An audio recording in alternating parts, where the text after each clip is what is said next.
बिस्मिल्लाहिर्रहमानिर्रहीम। अस्सलाम वालेकुम। आज मैं आपको बनी इसराइल के 99 अफराद के कातिल की तौबा का वाक़या सुनाऊंगी। बुखारी और मुस्लिम में बनी इसराइल के एक कातिल का वाक़या नकल किया गया है। हजूर अकरम सल्लल्लाहु अलैहि वसल्लम ने अल्लाह के यहाँ तौबा की कबूलियत से मुतालिक सहाबा कराम के सामने बनी इसराइल के एक कातिल का निहायत खूबसूरत और ईमान अफरोज वाक़या बयान फरमाया कि बनी इसराइल में एक शख्स चोरी, डकैती और कत्ल में बहुत मशहूर था और निहायत मामूली सी बात पर कत्ल कर देता था। होते होते इसके हाथ से 99 अफराद का कत्ल हो चुका। इसके बाद इसके दिल में एहसास पैदा हुआ कि मुझे भी तो अल्लाह के यहाँ जाना है। चुनांचे ये फिक्र बढ़ता रहा और लोगों से मालूमात करते हुए सरगदा फिरने लगा कि क्या मेरी तौबा कबूल हो सकती है या नहीं। किसी आलिम शख्स से मुलाकात की फिक्र हुई कि मालूम किया जाए कि ऐसे शख्स की तौबा कबूल हो सकती है या नहीं।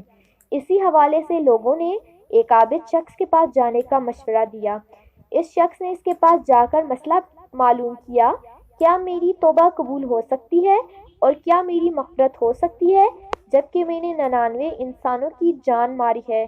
तो इस आबिद शख्स को इस मसले के बारे में ज़्यादा मालूम नहीं था, तो इसलिए अपनी अक्ल से क़ियास आराई की कि जो आदमी 99 इंसानों की जान मार सकता है, इसको मग़फ़िरत कहाँ से होगी।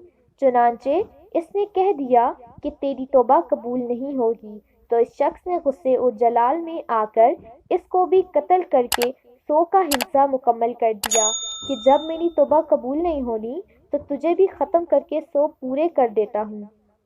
चुनांचे इसने 100 का हिस्सा मुकम्मल कर दिया, मगर इसके दिल में फिर भी ये ख्याल था कि मेरी मग़फ़िरत की कोई ना कोई शक्ल ज़रूर मौजूद होगी। इसलिए इसने लोगों से फिर मालूमात का सिलसिला जारी कर दिया कि रोए ज़मीन में सबसे बड़ा आलिम कौन है, वही मेरे मसले का हल बता सकता है। आखिर लोगों ने इसको बतलाया कि फ़लाँ जगह एक आलिम रहता है, इससे जाके मालूम करो। चुनांचे इसने इस आलिम साहिब के पास जाकर अपनी ज़िंदगी की सारी कारगुजारी सुनाई और 100 आदमियों को किस तरह से कत्ल किया, सारा कारनामा सुना दिया। मालूम किया कि अब बतलाइए कि मेरी तौबा कबूल हो सकती है या नहीं। क्या अल्लाह के यहाँ मुझे जैसे गुनाहगार के लिए भी मग़फ़िरत का कोई खाना है। तो इस आलिम साहिब को चूँकि इल्म था, तो इसने बतलाया कि तेरे गुनाह माफ़ करने में अल्लाह के यहाँ कोई रुकावट नहीं। अल्लाह की रहमत का समुंदर तुझ जैसे गुनाहगारों के गुनाहों से बहुत बड़ा और बहुत वसी है। चुनांचे इस आलिम साहिब ने इसे मशवरा दिया कि तुम फला जगह सफ़र करके जाओ, वहाँ कुछ अल्लाह के बंदे रहते हैं, इनका मशग़ला सिर्फ अल्लाह की इबादत है। उनके साथ मिलकर अल्लाह की इबादत करो और नादिम होकर अपने गुनाहों की माफ़ी मांगो, इंशाअल्लाह तुम्हारी मग़फ़िरत हो जाएगी। जब इस शख्स ने आधा रास्ता तय कर लिया तो मलकुल मौत आ गए। अब इसकी रूह ले जाने का मसला खड़ा हुआ। आसमानों से रहमत के फरिश्ते भी आए और अज़ाब के भी। रहमत के फरिश्ते कहने लगे, इसकी रूह ले जाने का हक हमको है, इसलिए कि ये सच्चे दिल से ताइब होकर इबादत के लिए जा रहा है। अज़ाब के फरिश्ते कहने लगे कि इसकी रूह ले जाने का हक हमको है, इसलिए कि इस शख्स ने कभी कोई नेकी का काम ही नहीं किया। इसी दौरान आसमानों से एक फरिश्ता आया। बाज़ रवायात से मालूम होता है कि ये आने वाला फरिश्ता हज़रत जिब्राइल अमीन थे।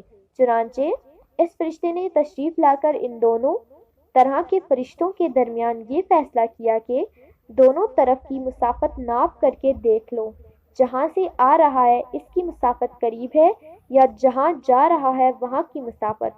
लिहाजा जहाँ की मुसाफत करीब हो उस शख्स को वहाँ वालों में शुमार कर दिया जाए। चुनांचे दोनों तरफ की ज़मीन नाप कर देखी गई तो जहाँ जा रहा था वहाँ की मसाफत जहाँ से आ रहा था इसके मुकाबले में सिर्फ एक बश्त करीब है।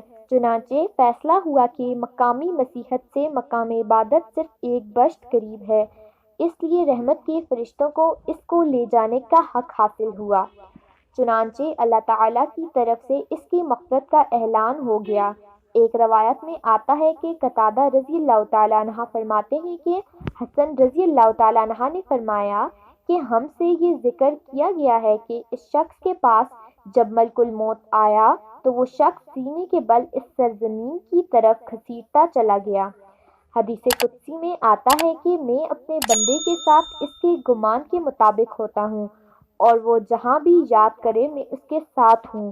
باخدا اللہ تعالیٰ اپنے بندوں کی توبہ سے اس سے زیادہ خوش ہوتا ہے جتنی خوشی تم میں سے کسی ایسے شخص کو ہوتی ہے جس کا جانور بیابان میں گم ہو کر پھر اسے مل جائے، اور جو شخص ایک باشت میری طرف آتا ہے میں ایک ہاتھ اس کے قریب ہو جاتا ہوں، اور جو شخص ایک ہاتھ میرے قریب آتا ہے میں اس کے ایک با یعنی پھیلائے ہوئے دونوں ہاتھوں کے درمیان کی مسافت کے قریب جاتا ہوں، اور جب وہ میری طرف چل کر آتا ہے تو میں اس کی طرف دوڑ کر آتا ہوں۔